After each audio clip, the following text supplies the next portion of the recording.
uma das redes mais atrozes de crime cibernético na Coreia do Sul. O crime digital no qual atualmente foram exploradas 74 mulheres. Quantas pessoas estariam dispostas a pagar para ver a humilhação e o sofrimento de outra pessoa? A Coreia do Sul é conhecida por sua tecnologia avançada e sua cultura pop, mas o que muitos não sabem é que também é o epicentro de uma internet bastante sombria. E entre os casos mais perturbadores e raros que vieram à tona, há um em particular que foi extremamente impactante.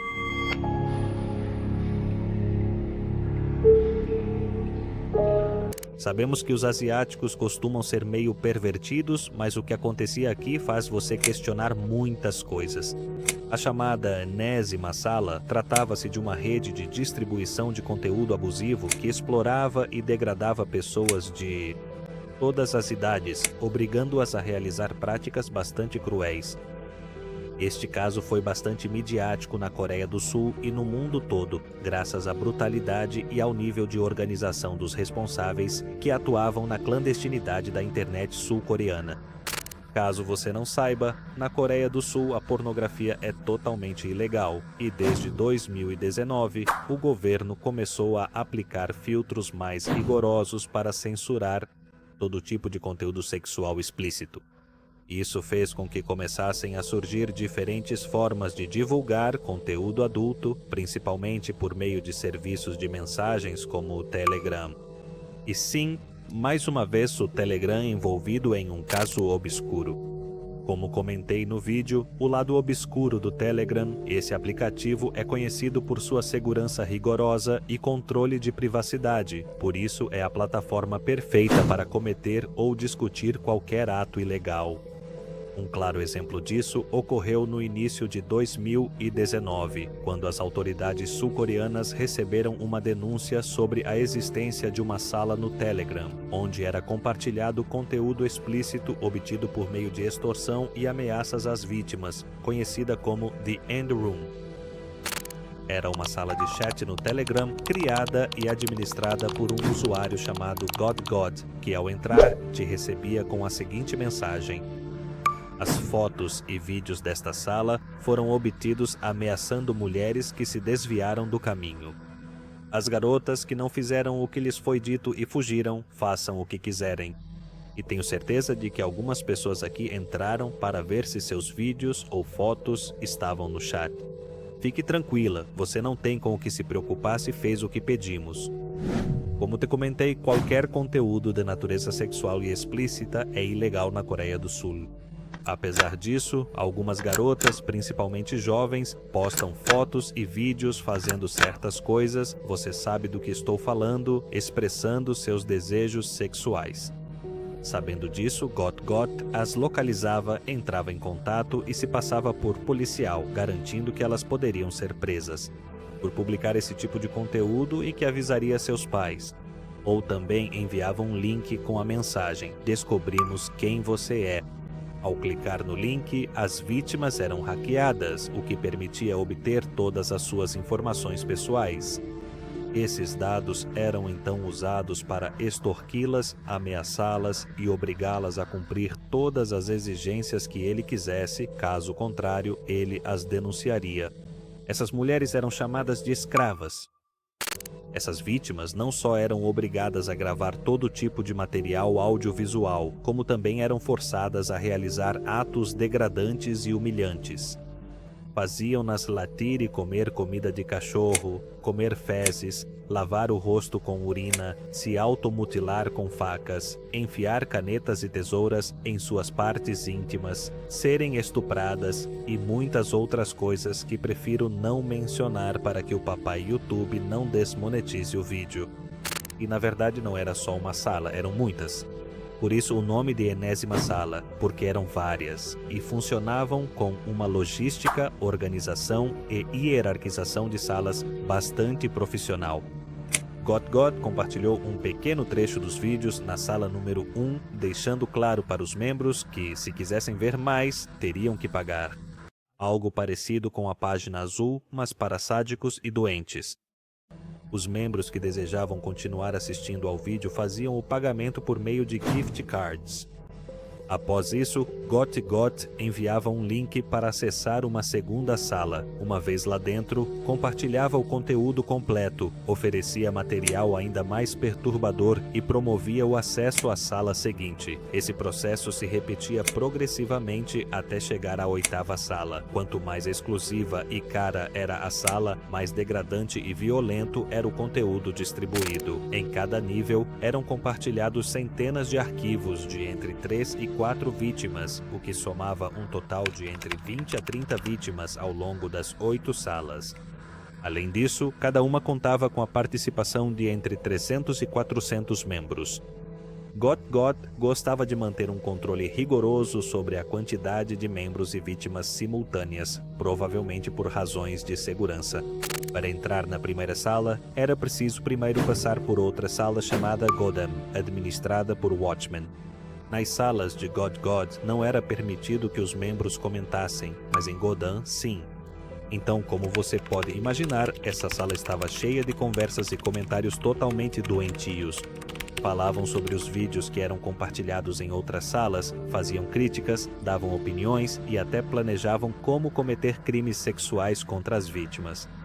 No meio de 2019, havia 4.000 membros inscritos nessa sala, e no final do ano já eram cerca de 7.000.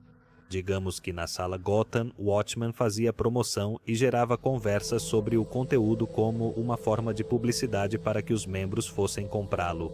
Ou seja, Got Got era responsável por produzir e Watchmen por promover. A organização desse pessoal não se vê nem nas melhores empresas. Em agosto de 2019, Got Got decidiu se afastar de tudo isso com a desculpa de que precisava de tempo para seus estudos. Como parte de sua retirada, ele fechou 7 salas e deixou apenas uma sob a administração de alguém chamado Kelly. Mas o problema é que o conteúdo não ficava apenas nas salas do Got Got, pois os usuários o baixavam e também o compartilhavam em outras salas de chat. Obrigado. Em 2019 surgiu uma sala semelhante, desta vez sob a administração de Baksa, cujo nome em coreano significa doutor ou professor, outro depravado sul-coreano que assumiu o comando. Embora a metodologia fosse semelhante, as salas de Baksa eram diferentes das de Gotgo. Nas salas deste último, era possível acessar gratuitamente a primeira sala e depois pagar para entrar nas seguintes. Já nas de Baksa, para acessar, era obrigatório pagar desde o início.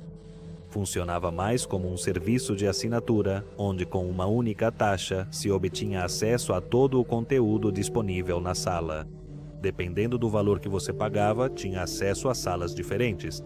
Havia salas de 100, 200, 500 dólares e outras de 1.000 e até 1.500 dólares. Na sala mais barata só era permitido o acesso. Na seguinte, os usuários podiam enviar mensagens e conversar no chat. Um nível acima, tinham a possibilidade de fazer solicitações específicas. E nos últimos níveis, quem pagava mais obtinha controle total sobre a vítima ao vivo, tratando-a como se fosse sua própria escrava. Há pouco tempo foi descoberta a existência de um nível ainda mais exclusivo de membros. Aqueles que pagavam as quantias mais altas, Vaxa os transferia para uma sala de chat fora do Telegram, usando um aplicativo chamado Wicker, que, segundo ele, oferecia uma segurança muito maior. Os pagamentos eram feitos com criptomoedas, especificamente com Monero, que é conhecido por seus métodos de privacidade e por não deixar rastros nas transações. A quantidade total de dinheiro que foi lucrada com isso não se sabe ao certo, mas estima-se que o valor chegava a milhões de dólares. Se nas salas anteriores os usuários já podiam ter controle total sobre as vítimas e obrigá-las a fazer o que quisessem, que tipo de coisas aconteciam nesta nova sala? As autoridades estimaram que o número de membros nas salas de Vaxa era de 15.000 pessoas, embora durante muito tempo tenha se sustentado que o total superava 260.000 membros. Outra diferença entre as salas de Vaxa e as de Got Got era a forma como recrutavam suas vítimas. Vaxa publicava ofertas de emprego falsas nas quais buscavam modelos com pouca experiência e um pagamento bastante alto. Dessa forma, conseguia atrair todo tipo de mulheres, na maioria das vezes atraentes, especialmente aquelas que estavam passando por uma situação econômica urgente, o que as tornava um pouco mais manipuláveis. As garotas que respondiam ao anúncio, Basha as manipulava para obter algum tipo de conteúdo íntimo e assim poder chantageá-las, obrigando-as a gravar o material que ele desejava, ou melhor dizendo, o que seus clientes solicitavam. Algo surpreendente, embora você provavelmente já tenha imaginado, é que Basha não operava sozinho. Ele contava com uma equipe completa que o apoiava, e entre eles havia um funcionário público, que o ajudava a obter informações delicadas e confidenciais sobre as possíveis vítimas. Você sabe por que a polícia começou a investigar esse caso? Tudo começou graças a um grupo de estudantes universitárias que descobriram a existência dessas salas e conseguiram reunir provas suficientes para apresentar uma denúncia. Se não tivesse sido por elas, provavelmente nunca teria sido revelado o que realmente acontecia nesses espaços. Curiosamente, a denúncia foi apresentada graças a elas, quase ao mesmo tempo em que Goth decidiu abandonar suas salas. Você se lembra que, antes de ir embora, ele deixou a única sala ativa sob o controle de alguém chamado Kelly? Pois bem, apenas um mês depois de Goth ter passado o comando, Kelly foi preso pela polícia. E após vários meses de investigação, em 16 de março de 2020, as autoridades conseguiram capturar Basha junto com mais 4 suspeitos. Além disso, prenderam Watchman, o administrador que estava responsável pela sala Gotham. Durante a operação, as autoridades prenderam cerca de 120 pessoas relacionadas à enésima sala, das quais pelo menos 30 foram condenadas a passar décadas na prisão. O único que faltava ser capturado naquele momento era Goth, um dos cérebros por trás da sala enésima original. Quando Basha foi capturado pelo governo da República, o governo da República faturado, a mídia começou a dar uma cobertura massiva ao caso, tornando-o um dos mais atrozes da história moderna da Coreia do Sul. Os coreanos não exigiam apenas uma condenação perpétua para os responsáveis pelas salas. A indignação pública cresceu de tal forma que a sociedade exigia não só justiça legal, mas também uma condenação moral e social para os criminosos envolvidos. Na Coreia do Sul, é comum proteger a identidade dos criminosos, especialmente em casos de delitos menores ou quando se trata de menores de idade. Isso é feito com a intenção de evitar o estigma social e facilitar a reabilitação. No entanto, em raras ocasiões, quando se trata de crimes graves, as autoridades fazem uma exceção e decidem divulgar as informações pessoais dos condenados, considerando a gravidade do crime e o impacto que ele tem na sociedade. Por esse motivo, o governo apresentou um pedido formal para revelar a identidade dos envolvidos no caso da sala enésima. Um pedido que ultrapassou rapidamente os 2 milhões de assinaturas em poucas horas. Atrizes, cantores e figuras muito conhecidas no país se juntaram à causa, mobilizando seus seguidores para coletar o maior número possível de assinaturas. Obviamente, depois de poucos dias, revelaram a identidade dos envolvidos. O pior de tudo, e o que mais chocou o país, é que Vaksa, cujo nome verdadeiro era Cho Cho-bin, tinha apenas 24 anos de idade. Durante todo o tempo em que administrou as salas do Telegram, Vaksa afirmava que vivia no Camboja e que era um homem bastante adulto, para não dizer idoso. Imagino que isso era um método de segurança, para que ninguém o relacionasse com sua verdadeira identidade.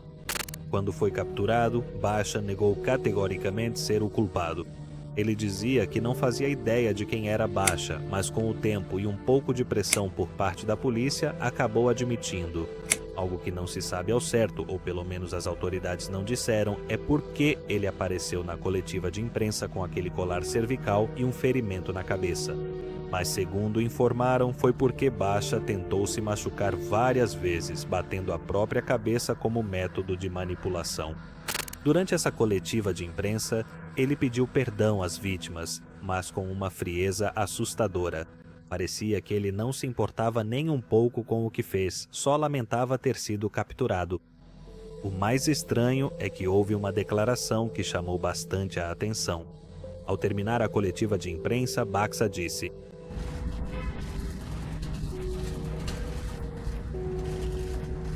Além disso, ele pediu desculpas explicitamente ao presidente do canal de notícias sul-coreano JBC, a um jornalista e também a um ex-prefeito, cujos nomes obviamente não vou mencionar para que não zombem de mim. A questão é que ninguém sabe o motivo desses pedidos de desculpas. As autoridades não conseguiram encontrar nenhuma ligação entre Vaxa, as pessoas mencionadas e o caso da enésima sala, o que as levou à conclusão de que possivelmente essas pessoas foram vítimas de golpes cometidos por Vaxa. E é que esse cara não era apenas um doente degenerado, mas também especialista em vários tipos de fraudes digitais. Ele se passava por vendedor de drogas, armas e todo tipo de serviços do mercado negro. Chantageava pessoas com muito dinheiro e até planejava assassinatos por encomenda. Ou seja, Bacha era literalmente um criminoso em todos os aspectos de sua vida. E tudo isso com apenas 24 anos de idade. O mais surpreendente de tudo é que Bacha era conhecido em seu círculo por ser um rapaz amável, tímido e muito respeitoso. O cara trabalhava como voluntário em uma organização beneficente para pobres e pessoas com deficiência. Além disso, participava do jornal estudantil, onde escreveu um artigo sobre a importância da educação e da prevenção da violência sexual nas universidades. Literalmente não poderia ter sido mais explícito do que isso. Por outro lado, Got, cujo nome verdadeiro era Mong Hyun-wook, foi capturado alguns meses depois, especificamente em maio de 2020. Após sua prisão, ele foi processado por estupro, exploração, distribuição de material explícito e tráfico de pessoas. Durante o julgamento, a defesa tentou argumentar que Got não tinha a intenção de causar dano às pessoas envolvidas, que ele não entendia a magnitude do caso, mas realmente ninguém acreditou nele. Apesar de seu comportamento obscuro online, fora da internet, Got levava uma vida relativamente normal. Assim como Baxa, era um jovem de 27 anos, também estudante universitário e tinha alguns empregos de meio período, o que contrasta drasticamente com a faceta que mostrava na rede, onde era conhecido como uma espécie de figura poderosa e impiedosa que explorava centenas de pessoas. Soube-se que ele morava com os pais e que, apesar dos enormes rendimentos que obtinha de sua rede, parecia levar uma vida sem luxos, não ostentava todo o dinheiro que havia ganhado. A sociedade sul-coreana ficou chocada ao descobrir que pessoas aparentemente comuns estavam por trás de um esquema tão destrutivo e violento. Meses após sua captura, no final de 2020, ele foi condenado a cumprir sua sentença de 40 anos de prisão, uma das penas mais longas para um crime dessa natureza na Coreia do Sul, o que o fará permanecer preso até 2060. Depois de descobrir o que acontecia por trás dessas salas, voltamos à pergunta que fizemos no vídeo sobre o lado mais obscuro do Telegram. É realmente necessária tanta privacidade em uma plataforma social? Até que ponto a responsabilidade recai sobre as plataformas que permitem esse tipo de atividade? O Telegram, por exemplo, se defende dizendo que é uma plataforma criptografada que respeita a privacidade. Mas é claro, a privacidade não pode ser uma desculpa para o abuso. Então devemos sacrificar parte da nossa privacidade por um controle mais rigoroso sobre o que acontece nessas plataformas? Ou pelo contrário, corremos o risco de que esse controle se transforme em uma espécie de grande irmão digital? O pior é que não estamos falando de um grupo de amadores. Estamos falando de um sistema organizado que gerou milhões de dólares baseado no sofrimento de pessoas reais, algumas delas menores de idade. O surpreendente sobre Got é que ele não era um criminoso comum. Ele entendeu que a internet pode ser muito mais do que um espaço para conversar e compartilhar memes. Ele conseguiu manipular a confiança das vítimas com promessas vazias e a ameaça constante da exposição, enquanto mantinha seu rosto bem escondido por trás de um pseudônimo.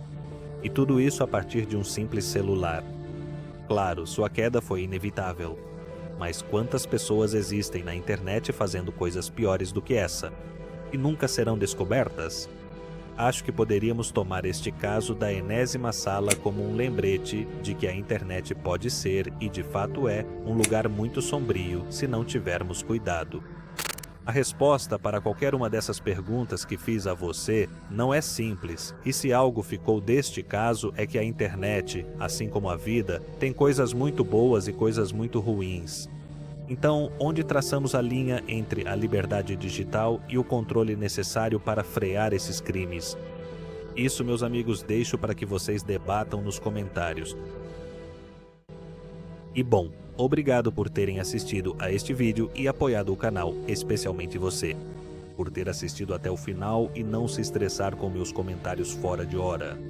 Inscreva-se, deixe um like e comente qualquer coisa para que eu possa te responder de forma divertida e perturbadora. Te deixo aqui alguns vídeos que com certeza vão te interessar e nos vemos na próxima.